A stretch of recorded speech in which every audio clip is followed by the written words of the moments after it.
such a pleasure to see you for the first time in 2024. And this is the beginning of Black History Month, a really important month in the history of the United States. We have launched Let Freedom Ride as a way to build momentum to the primaries, through the summer, and the presidential election in November. Why? Because this is the 60th anniversary of Freedom Summer 1964 that helped change America for the better. It was a movement about registering marginalized people, particularly Black people in Mississippi and throughout the South. Many, tragically, were killed in that effort.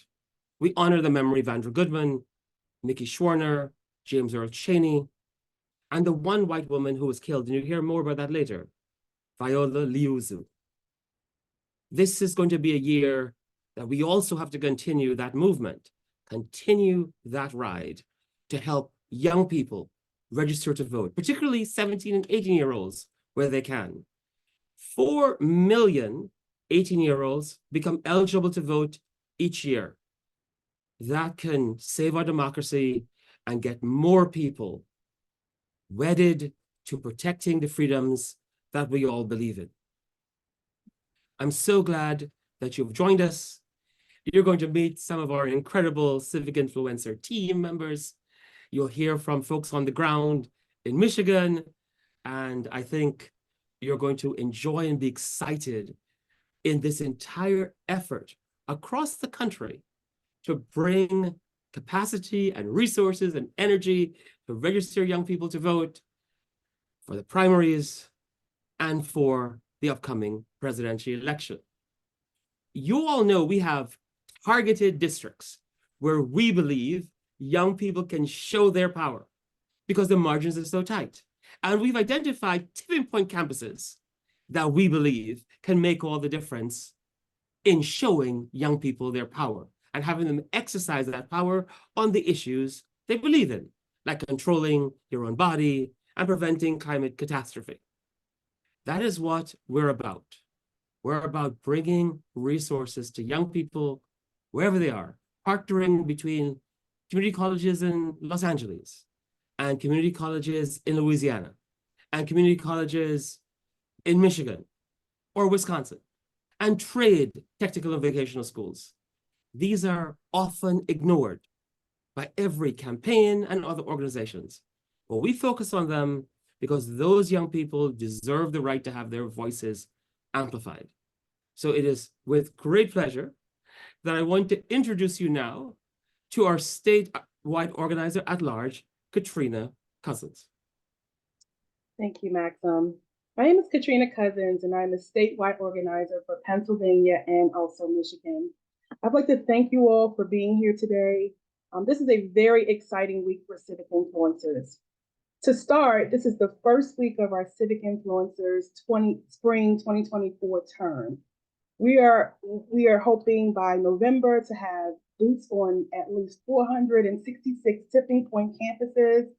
We have some amazing young people beginning to work of organizing and peer registering them to vote, and also beginning to vote, and also with primaries for this absolutely critical presidential election.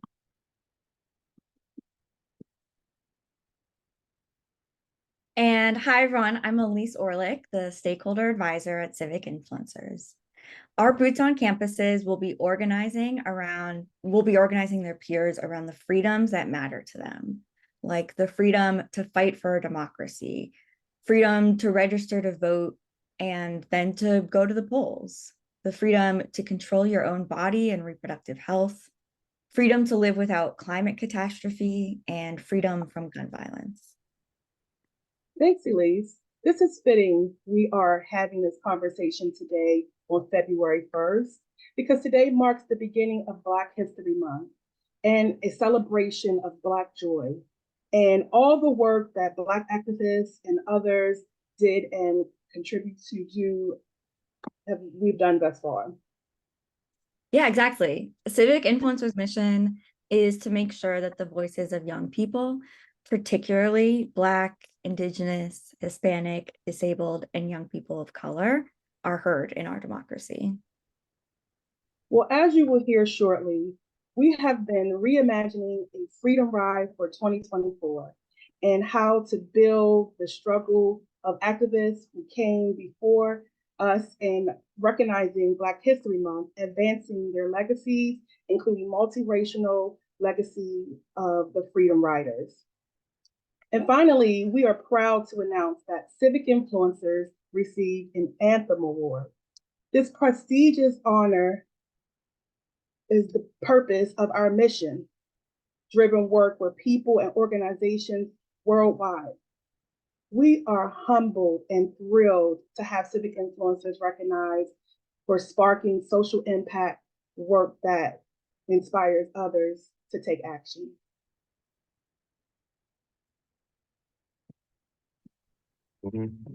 Those of us who are on the Freedom Ride will continue. It's time to uplift the civic influencers youth voter movement that protects our freedoms and joy. Gen Z, we are democracy's caretakers. It's our time. Mobilize now. Be informed, active citizen. Vote for freedom and democracy. This year marks the 60th anniversary of Freedom Summer 1964, which transformed our political landscape. Young people investigated and brought to light the stories of injustice for our national audience. Over 700 multiracial volunteers traveled across the South and elsewhere in the country, risking their lives to register Black and other marginalized Americans to vote. We honor the martyrdom of Andrew Goodman, Michael Schwechner, and James E. Chaney. We also honor freedom rider Viola Liuzzu, a nurse from Detroit, a mother of 5, who was gunned down in her car trying to register Black people to vote. This was the only white woman who was killed in this movement. And these martyrs were a catalyst that helped lead to passage of the Civil Rights Act of 1964 and the Voting Rights Act of 1965. We are here today to continue the arc of history, the legacy of freedom riders who helped deliver civil rights and then voting rights for Black people and women.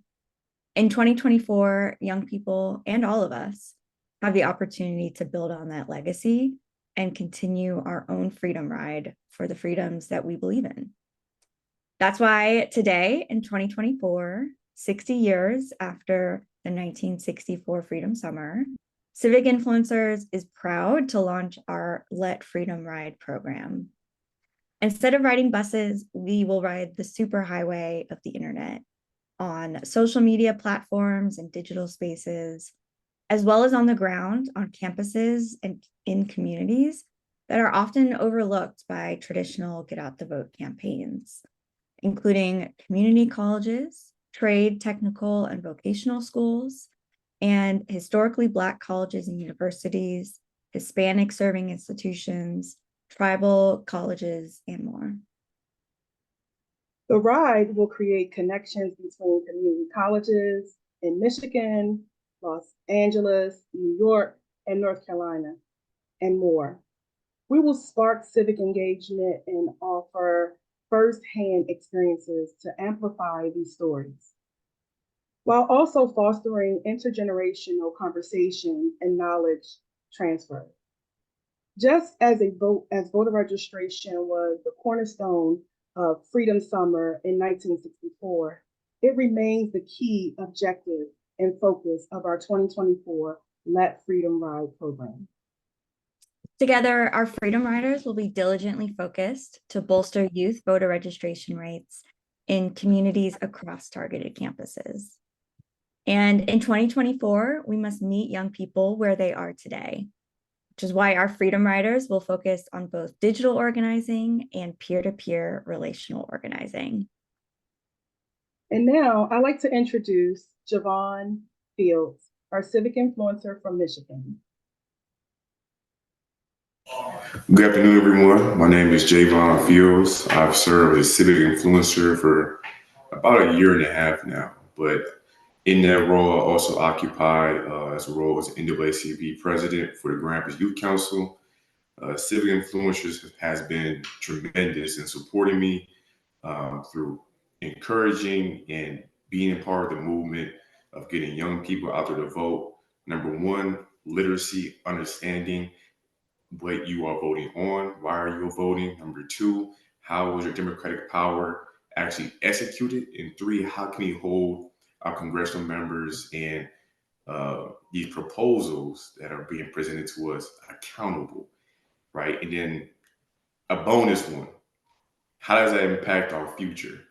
And so, we'll dig in more, but very excited to be a part of this conversation, especially today as we get the launch of Black History Month, in which, in my opinion, it should be every day. Black History should celebrate every day. But again, thank you for bringing me on, and let's get into it. All righty. Thank you so much, Javon. Can you just tell everyone how long you've been a civic influencer? Yeah, I think I've been involved about a year and a half. I mean, time is going by so fast, so it's hard to keep track. But we've done a lot of great work during my college experience with civic influencers, and looking forward to being involved after the spring term. So, yeah. Okay. So I would like to show you two interesting facts.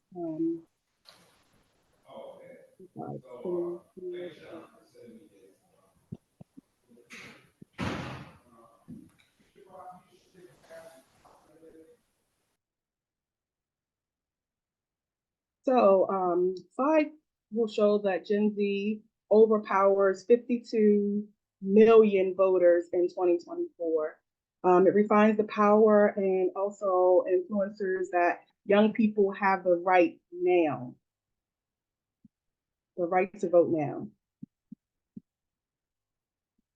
It also shows the social networks as news resources and reinforces the importance of taking the Freedom Ride digitally in 2024.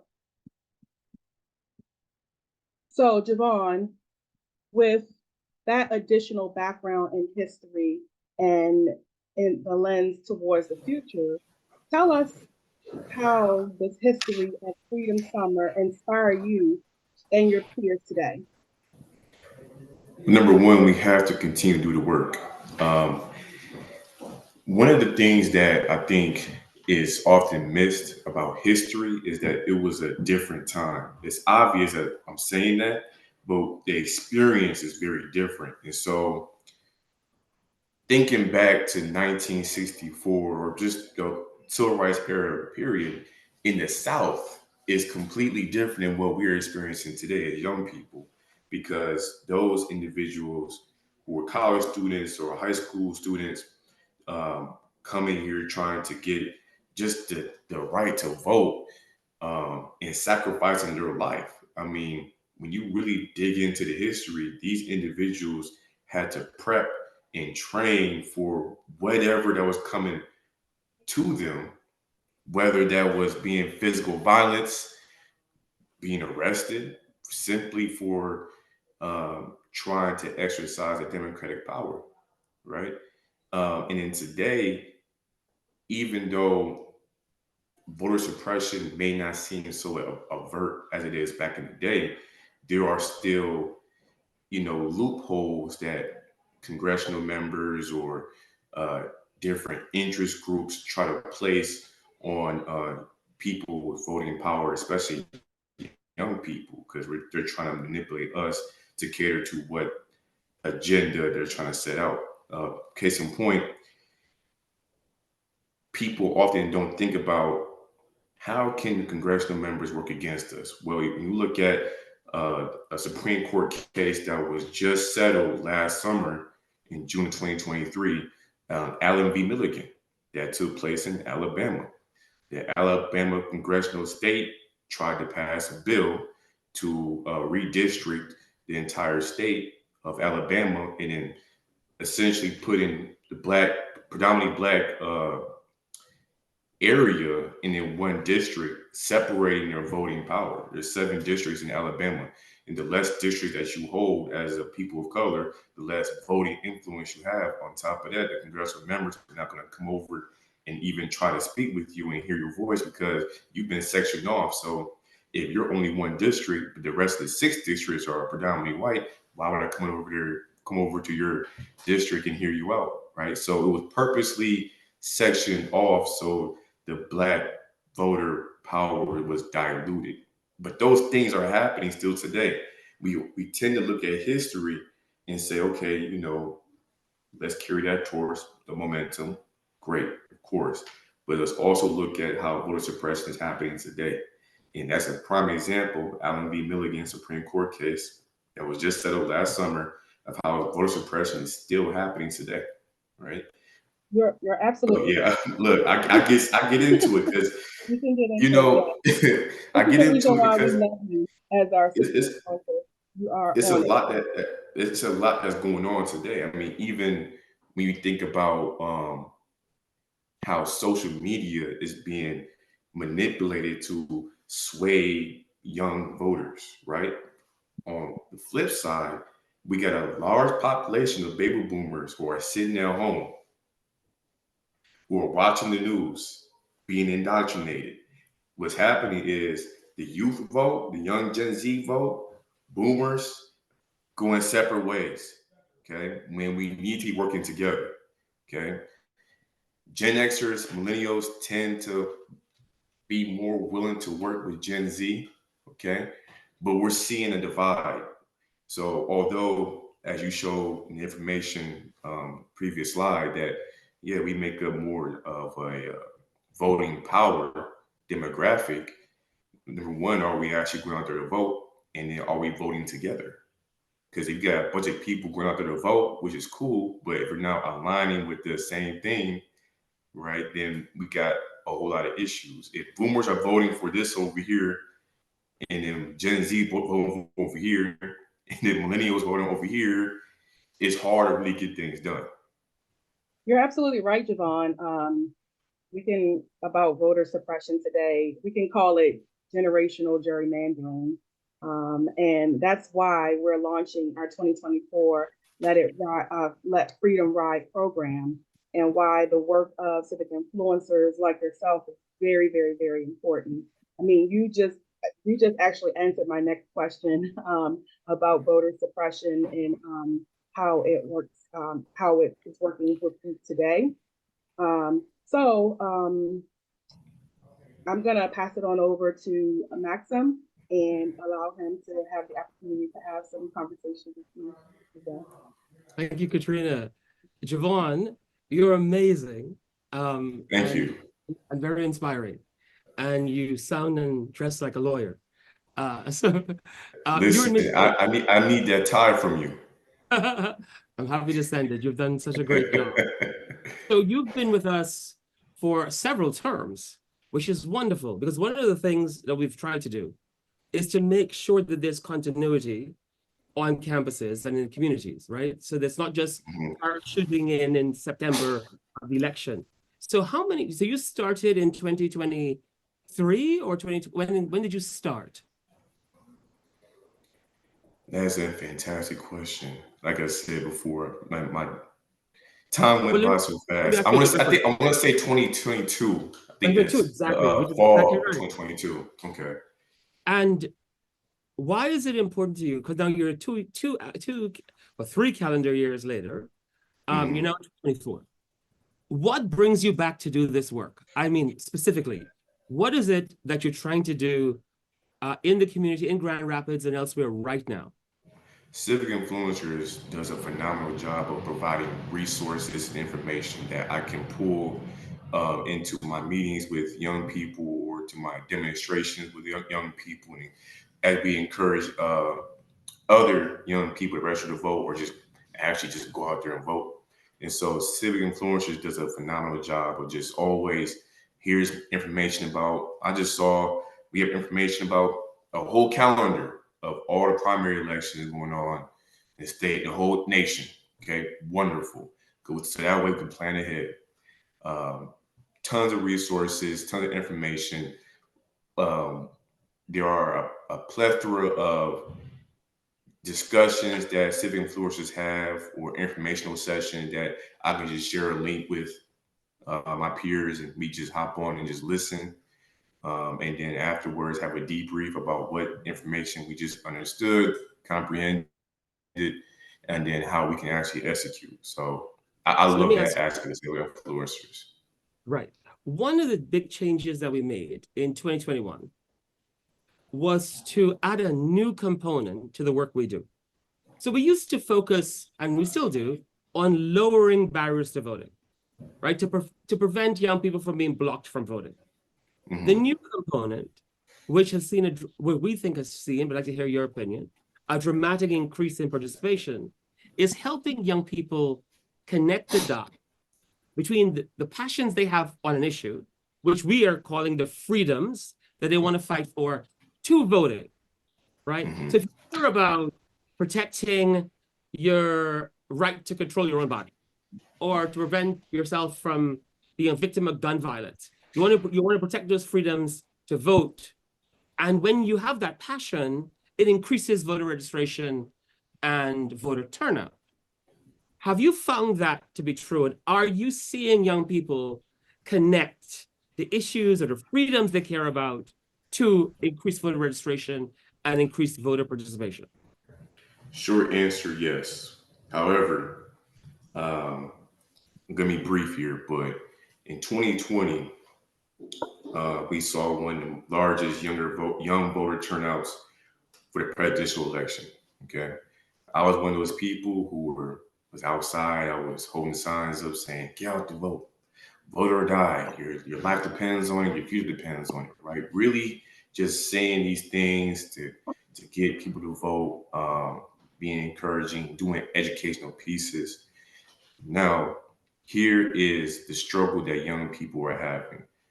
After the presidential election, I mean, we had the largest young voter turnout, especially among African Americans. When we had our debrief after the election, a lot of young people came to me and said, Javon, I went out there, I was fired up. I was fired up. I went out there to vote. Okay. Now, I didn't know there was this laundry list of things on the ballot, and then there was a backside. Right. And so I'm like, okay, we have a disconnect there where we're having people fired up, want to go out there and vote. Okay, these hot tickets are on the ballot. Proposal 3, reproductive rights. Okay, cool. Now, do you actually understand what the language is? Okay, do you understand that Proposal 3 is not the only thing on the ballot, right? You have to vote for your school board, okay? District senator, right? Do you actually know who these individuals are, what they stand for? Do you know that you don't have to fill out the entire ballot? That kind of training components that we have to really engage with our young people, so they're going into these spaces already having an idea of how to vote. You know why you're voting, but how do you do it? Well, that's the hard part. In our older generations, Xers, boomers, they go out there and vote 6 a.m. Okay, or absentee. They know what they're doing, but us, we're just so fired up that we forget it's actually a process. Well, I think you've explained it incredibly well to our audience, and thank you for continuing with us. Michigan is an incredibly important state. It always has been. And Michigan, by the way, is also central to 2024's Let Freedom Ride. As you know, in Michigan, August 17th is a state day that honors the Freedom Riders of 1964. Now, wouldn't it be a wonderful thing for everyone across the country to also honor what folks in Michigan and folks in California and folks in New York did to help us, people like you and me and others, to be able to vote this year. So thank you so much, Javon, for joining us. And now I'll pass to Paul. Thanks, Maxim. I'm back. Folks, you've heard from our CEO, Maxim, from Javon Fields. Thank you, Javon, for joining us. And you've also heard from my other superhero, as we like to say at Civic Influencers, superhero colleagues and civic influencers about our hopes and our plans for the 2024 Freedom Ride, which continues for all of us. And it's your past support, which is the foundation that got us where we are now. For that, we are truly grateful, but I hope you can also appreciate the gravity of the current moment with primary voting already underway. That's why we're asking for your help to protect freedom by signing up as a Let Freedom Ride volunteer, helping us recruit more volunteers by telling your friends and family about us, and making a donation today if you can. And thank you to the folks who have already donated since we've started the webinar. We've had a few really generous gifts come through already, and it's just really inspiring and makes us feel so proud to count all of you as partners and allies in this critical work. So thank you, thank you, thank you. Now we're gonna take a few questions from folks who dropped some questions into the chat. So Elise, can you please read off some of the questions that we've received? Yes, definitely. A common question we are getting is whether we will be sharing the recording after our presentation wraps up today. And I want to reassure everyone that you will receive a link to the recording later on. Maxim, we have had a question from Rachel Dobbins about whether or not we work with tribal colleges. Could you take that? Yes, and yes, absolutely, Rachel. In fact, one of the expansions that we're doing this year includes Alaska, which only has one congressional district, and it's a congressional district that for the first time has an indigenous person as the congresswoman from Alaska. And we are helping amplify the voices of indigenous young people at tribal colleges, as well as when they attend community colleges, trade, technical, and vocational schools. We have mapped out, and I really would love you to go and everyone else to go to our website, civicinfluencers.org, and go under the 2024 Let Freedom Ride. In that section, you'll see a heat map, a map of the country. And you could also see where our tribal colleges are, where our historically Black colleges and universities are, our Hispanic serving institutions, and you'll see the challenges they face and how you can help us, both by funding this organization so that we can train and deploy young people on those institutions, or you can volunteer your own time, you can volunteer your own time to be a Freedom Rider, to help wherever you are. The beauty of today is that unlike 1964, where young people actually took buses, we're asking everyone, at minimum, to ride the superhighway of the internet. You can be in Los Angeles and connect with tribal schools in Oklahoma, or in Alaska, or in Michigan. You can be in North Carolina and have sister community colleges in New York City, at Queens College, where Andy Goodman was a student, or at Madison, Wisconsin, University of Wisconsin-Madison, where Andy Goodman was also a student, or Cornell in New York, where Mickey Schwerner was a student. These are really important connections that young people can make and you can make to support that. So we are promoting, as a Freedom Rider, a digital rider, that you do TikTok postcards. We connect you in all kinds of ways, but also bring resources to our targeted districts, because we have to help young people understand that they have power, and that when they say their votes don't matter, we can show them how much it matters. When, for example, in Colorado 3, that district was only won by 545 votes. Think about that. There's a Pueblo Community College in Colorado 3 that has over 12,000 students. Most of them were not organized. We're doing that. And so we need your help. Most entities and campaigns ignore community colleges, trade, technical, and vocational schools, and ignore tribal colleges, lots of HBCUs and Hispanic serving institutions. We prioritize what other people ignore. And that's why we are adding power and shifting power to this generation so that they can win on the freedoms they care about, whether it's abortion rights, ending climate catastrophe, or being free from gun violence. I hope that answers your question, Rachel. And Rachel, I have a question. Are you the person who's famous for embroidery? While we wait for Rachel to answer that question in the chat, Maxim, you referenced just one of the races where we will be making sure to organize young people because the margin was so slim. Can you share with our audience what are some of the other states and districts that we will be targeting in 2024 where young people's voices we know will make a massive impact?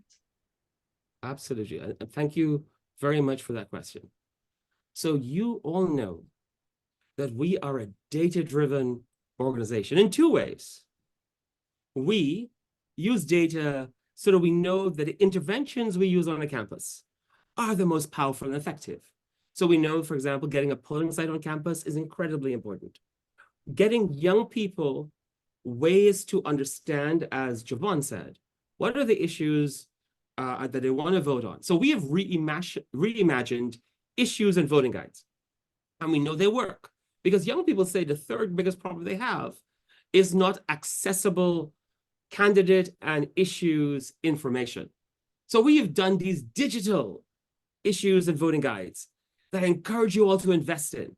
It is very different from in the past.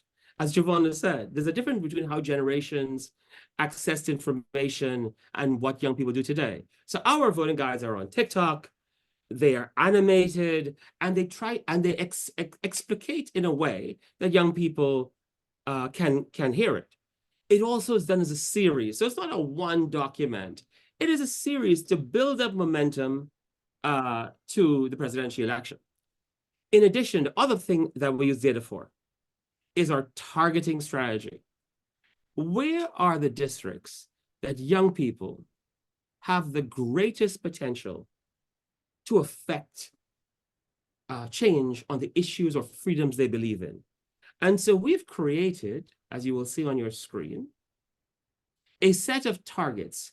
And we've identified what we've called tipping point campuses, which is those campuses in those districts that young people, by turning out, could actually swing that election. Or on the ballot initiatives, as there's one in Michigan, or there's going to be one in Florida, that are important to them. So for example, if you look at it, talking about Colorado 3, that was won by 546 votes. And we've identified 13 campuses. There's also Colorado 8, and we have in North Carolina. And we have throughout the whole country. We've also identified other districts in the country that are important for statewide races, whether it's the governor of North Carolina or whether they're important to the presidential election. And so that targeting strategy, where are the number of young people, particularly young people who have been disenfranchised and who are the targets of voter suppression? Where are those young people able to outnumber the voting margin by such a factor that they can swing that election? And so those were 34 districts that I showed you. And what we do there, what we actually do there, like what Javon said, is help them be more effective at getting their peers to register and to vote. And that is a win-win that exponentially will increase and has increased voter registration and voter turnout. Yeah, absolutely. That's great. Maxim, we have also gotten a few questions about ways that folks can get involved, including volunteering with groups in their state. So in particular, I know that I just saw a question come in about that. So can you share with everyone what are ways that they can get involved, whether they're a student or even if they're not? Yes. So this year, because it is a 2024 Let Freedom Ride year, where our freedoms are up for voting, whether we can control our own bodies, our gender identity, be secure from gun violence, be secure from climate catastrophe. We felt this is incredibly important. And also to build on the legacy that Javon said of folks who came before us. All those incredible young people of 1964, men, women, Black, white, Japanese, Chinese, who took part, the 700 of them that took part in Freedom Summer 1964, but also all the freedom rides of that year that led to the Civil Rights Act of 1964 and the Voting Rights Act of 1965. So we are creating, and we have created, a volunteer track. Because whether you are a young person or not, you can help. You can help by connecting across these borders digitally. You can help with TikTok videos, postcards. I know a lot of folks that we partner with write postcards. We're asking you to write your postcard and do it digitally, and we can share it. We're also asking alums of whatever institution you went to ask that institution to partner with us in this effort to get young people to register and to vote. This is a very American effort. As you all know, we are nonpartisan. This is an American effort. We are pro-democracy to make sure that young people inherit a democracy and know what that means. It means that democracy is not a sprint or a marathon.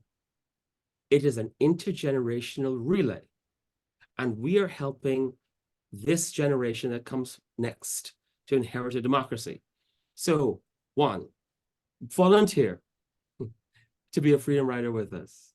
Two, if you're a graduate of whatever institution, get them to partner with us. Write to your president, write to your dean of students, write to your alumni association, because all of those can bring resources to young people in a very easy way. And we equip them with toolboxes, as Javon said, and make it easy for you. And then three, of course, and we make this very easy. Every week, we send out a call to action of things volunteers can do. And we make it very simple, what specifically you can do on that day through social media and otherwise to encourage and help young people to vote, to register and to vote. And then, of course, as Paul would remind me, we need your resources. You see how spectacular Javon is? One of the things that we have done is we fund 4 terms: fall, spring, summer, fall. We are not an organization that parachutes in September and hope people will vote in November. As Javon says, it's complicated, it's difficult. You have to get people the resources to understand the issues they care about, and then understand how to overcome all the voting obstacles, including the Byzantine way that they write out these referenda, like in Michigan, about number 3, which is about abortion rights. And we help them in that process, and we become a trusted partner of these institutions and these students. So it's not me, it's Javon who is speaking to his peers. And by funding us, we're able to fund Javon each term over the course of the year. We're able to provide stipends. We're able to provide travel. We're able to provide, even to some institutions, activities funds, so that Javon and others can actually host a town hall on their campus, or can buy pizza, or can pay for shuttles to the polls. And this is so important because lots of our folks are low income. We're talking about community colleges, trade, technical vocational schools, and other institutions.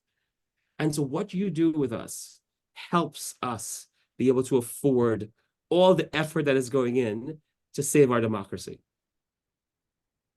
Yeah, there's tons of ways to get involved. I love that you shouted out connecting us with your alma mater. We have a supporter who's done so much for us named Beth Ruck, who is helping us sort of launch that effort with her school. And I also want to thank everyone in the chat who's throwing out ideas for connections you can make and other ways that you can spread the word about Freedom Summer in your community. We will be following up with each of you, and we love the creativity coming out. Maxim, we have a couple more questions. So from Jim, thank you for this question, Jim. So a lot of the Freedom Ride in 1964 involved the actual logistics of getting young people from northern states down south. We recognize this. We actually, our logo for this program includes the bus because that's a really iconic part of that history. And are we planning any work of transporting students to the polls? Because as we know, on a lot of campuses, the polling place is far away from campus. And are we also preparing them to overcome any intimidation that could be right outside the voting booth? So the answer is yes and yes and yes. But the caveat is, given resources and partners, we are working on expanding a bench of legal support because this is real. Folks are being challenged unlawfully. Ballots are being discarded disproportionately if the ballot was done by a young person or a person of color. And the intersection even more. And so it's really important that we help young people combat these in what we called generational gerrymandering tactics. So this is the bus that Elise talked about, and I hope you like it and see why we're doing. And we're also building and connecting people with a history and with resources. So this is so inspiring. Jim Zwerg from Wisconsin, and you've said, those of us on the Freedom Ride will continue. We're dedicated to this. And what we're asking each of you to do is be dedicated to this today. And so I saw Aaron was talking about San Antonio and his campus, and also it being a military base. So one thing, folks, before I became the CEO of Civic Influencers, I was a senior VP of the NAACP nationally. I was really proud that we had chapters on 2,200 institutions, including on military bases.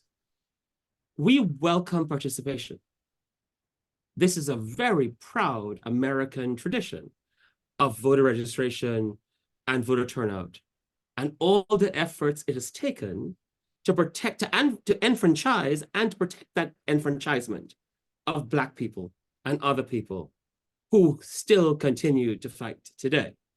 As Javon talked about, it took 2 Supreme Court cases in Alabama to finally get a district, an additional district that will be predominantly Black. But what's happening to young people is very serious, and most people don't know it. And for example, where states are removing polling sites from college campuses, Florida actually had a policy of banning polling sites from college campuses. Just think about that.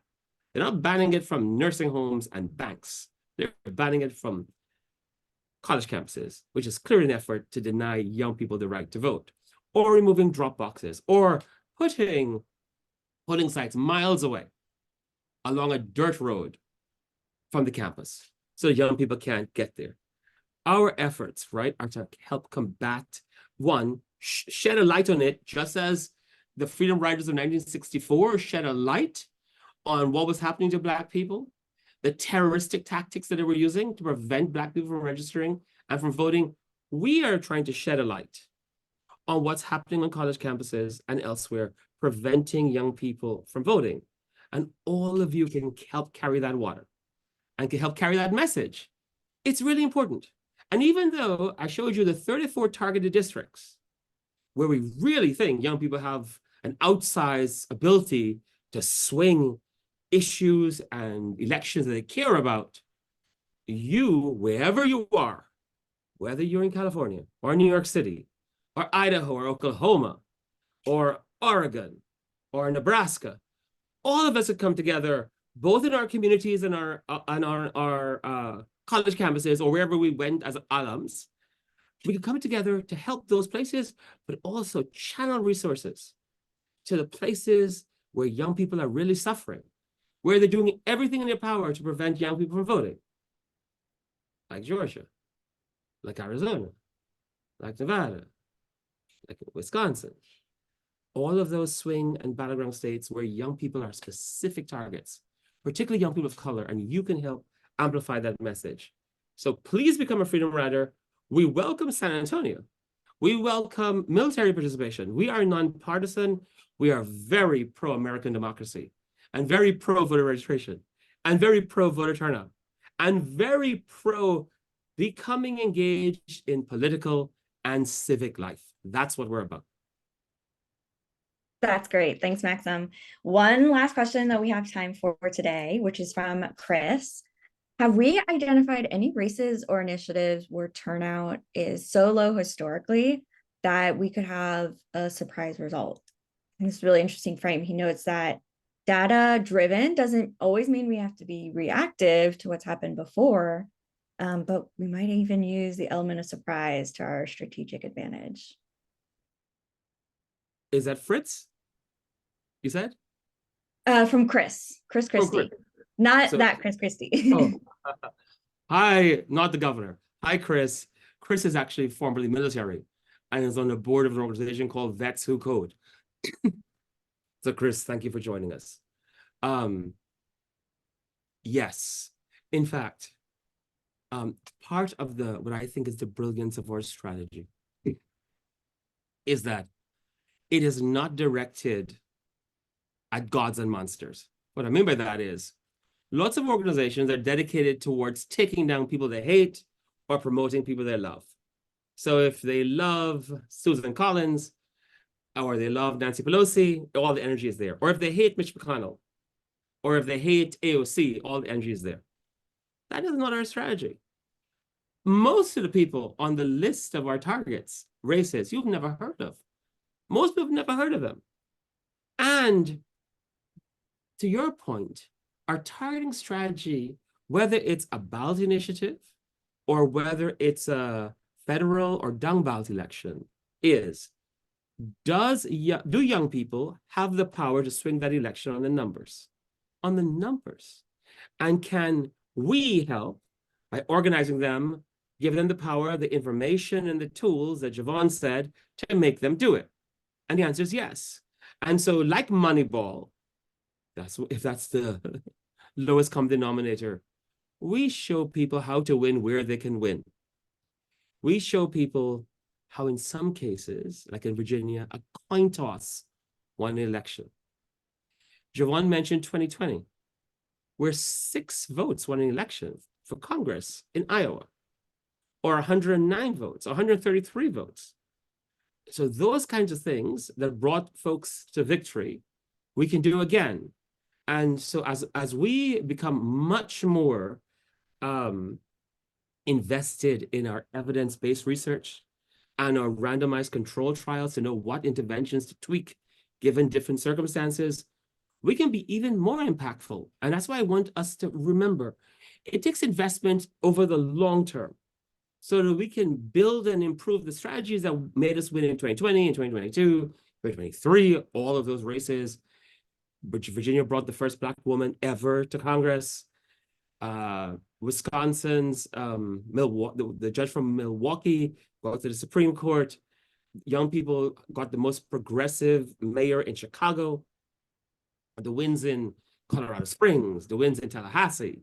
I mean, it's been remarkable both for non-federal election and federal elections, but it takes a long-term investment because that kind of rigor that's not sexy, but can literally help young people win under the radar is what's going to save our democracy and help young people prevail on the freedoms that they care about. Exactly. Thanks, Maxim. I'm going to sneak in one more question because this is a very important one. Bob asked if we'll be following up with information on donating. I can say, yes, we will definitely be following up with all of you on ways that you can volunteer or give and get involved with all the work that Civic Influencers has planned for 2024, including our Let Freedom Ride program. So I want to thank everyone who joined today for your really thoughtful questions and contributions. We will be sending follow-up materials. Thanks to my colleagues and definitely to Javon for the great work you've been doing for several years now on campus. And you and really all of our civic influencers and freedom riders are what inspires the work of this organization. So with that, I'm going to close us out, and we will be in touch with all of you very soon with more updates as this program unfolds. Thanks for joining us.